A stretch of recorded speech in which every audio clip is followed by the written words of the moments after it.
I'm Dr. P, founder and head coach of Crimson Coaching, expert academic assistance for students age 12 and up. In order to write a successful analytical essay, you need to use two skills. First, gather evidence by making observations, and second, draw inferences based on those observations. First, let's define a term. An inference is a conclusion based on evidence and reasoning, or what we also might call analysis. Evidence is the lifeblood of history. Ideally, it comes from what we call primary sources, which include everything from visual materials like paintings and photographs to textual documents like speeches, diaries, and newspaper articles.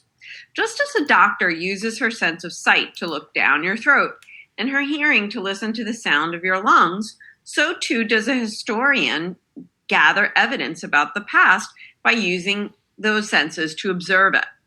But just as a doctor needs reason in order to figure out whether your red, swollen throat and congested lungs is a common cold or bronchitis, so too does the historian need analysis of that evidence she collects in order to figure out what the evidence means. Let's practice your skills of evidence gathering and inference drawing on an actual primary source. First, let's set your notebook up into two columns, and at the top left, you're going to write observations, and at the top right, you're going to write inferences. We're going to use just the left-hand column first. Now you're all ready to make observations of this painting.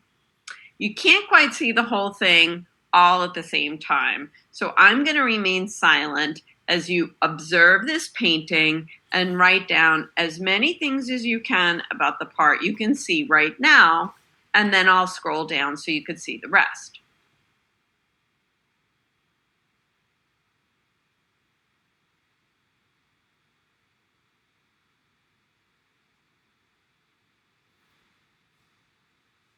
I'm scrolling down now.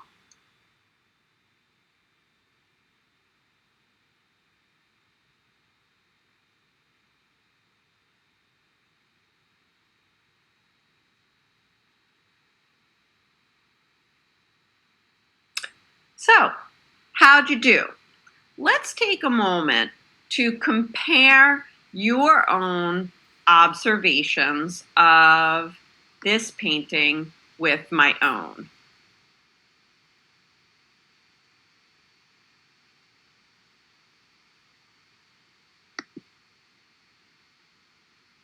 And we're just going to take a moment to clear this board. So perhaps you wrote some of the same observations that I made over here.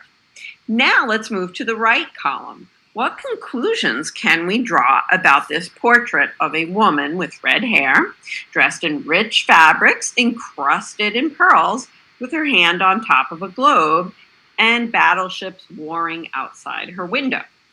Pause this video now to use your powers of analysis and reasoning to record some inferences about the observations that you drew.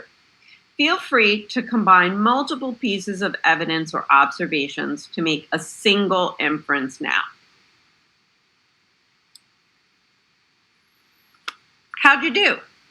If you found inference making more difficult than observation making, don't worry. Drawing inferences is more challenging than making observations, and without some key background knowledge, like knowing that the style of dress is late 16th century and that Queen Elizabeth I of England had red hair, it might be difficult to reason your way to conclude that the woman is, in fact, Elizabeth I.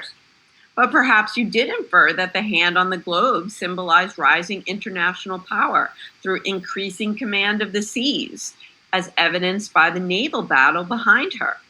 Perhaps the dozen of pearls, a jewel that emanates from the ocean in the Queen's hair and dress, also guided you to that inference. With a little more background knowledge, you might have further inferred that the fleet being defeated was, in fact, the Spanish Armada, and that this very work was commissioned to celebrate Protestant England's trouncing of Catholic Spain in 1588. Well, that's all we have time for today. I hope you've learned a little bit about the difference between evidence gathering and drawing inferences. Just remember that historians rely on both skills to understand and make sense of the past, and you'll need to demonstrate both skills in your analytical essays. If you have any questions, feel free to email me at info@crimsoncoaching.com or to visit my website, www.crimsoncoaching.com, to sign up for my monthly newsletter and to receive a promo code in the coming months for my forthcoming book, Soar Through High School and Beyond, the essential guide to managing time, organizing stuff, studying wisely, staying healthy, and having fun. Until next time.